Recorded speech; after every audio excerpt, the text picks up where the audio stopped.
Wellness Rhythm Show. Find your rhythm. Live your wellness.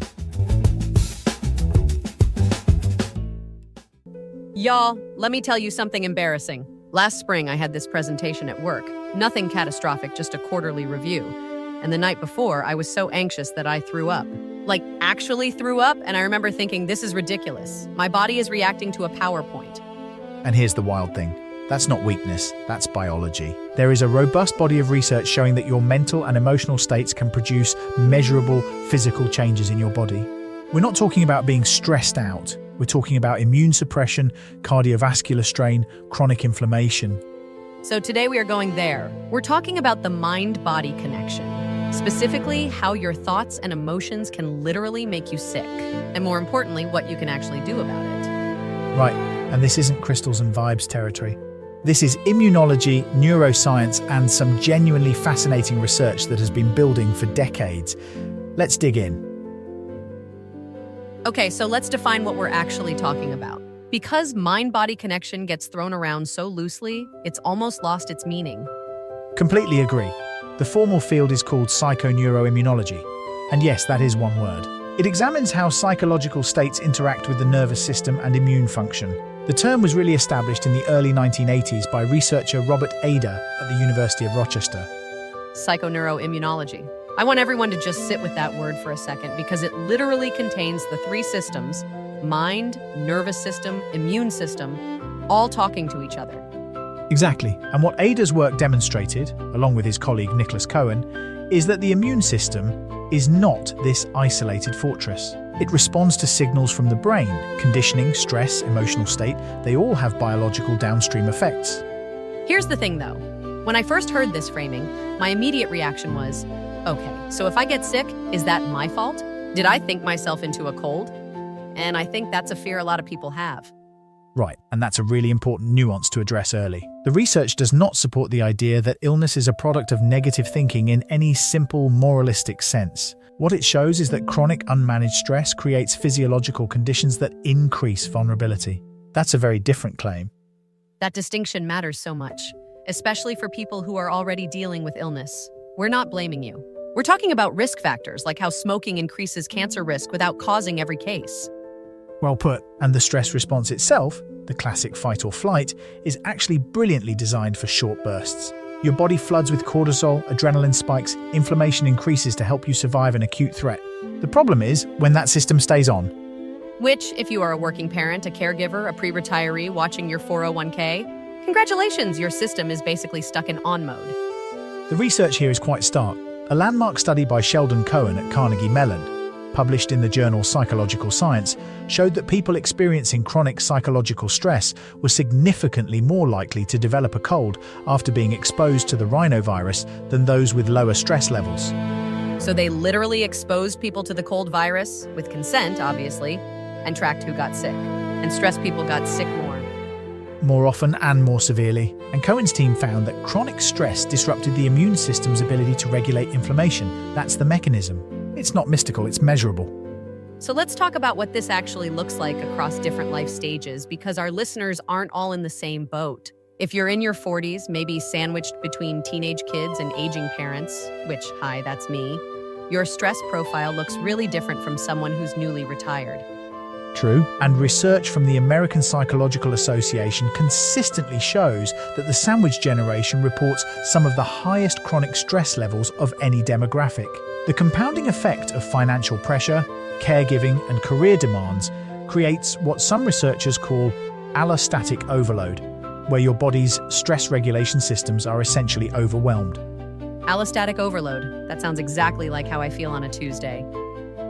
But for our listeners who are 55, 60, 65, the picture shifts slightly. Post-retirement stress often comes from identity loss, social isolation, or health anxiety. And here the research on loneliness is particularly striking. A meta-analysis by Julianne Holt-Lundstad at Brigham Young University found that social isolation increases mortality risk by roughly 29%. 29%. That is not a small number. And it's not just feeling lonely. It's your body responding to that isolation as a genuine threat. Which makes evolutionary sense. For most of human history, being separated from your group was genuinely dangerous. Your nervous system hasn't gotten the memo that modern isolation is usually voluntary. Okay, so now the part everyone's waiting for. What do we actually do about this? Because awareness is great, but I can't just think less bad thoughts and call it a day. Right, let's get practical. And I want to be clear. These are evidence-based strategies, not just feel-good suggestions. First one, the research on social connection is really compelling. A study published in Proceedings of the Royal Society B showed that people with stronger social bonds had more robust antibody responses to vaccination. Your immune system literally functions better when you feel connected. And that doesn't mean you need a huge social circle. Quality over quantity is consistently supported by the research. 1 or 2 genuinely supportive relationships can move the needle significantly. Secondly, and I know this one gets eye rolls, but bear with me, mindfulness-based stress reduction, or MBSR, developed by John Kabat-Zinn at the University of Massachusetts Medical School, has accumulated a fairly impressive evidence base. Multiple studies show it reduces cortisol levels and markers of systemic inflammation.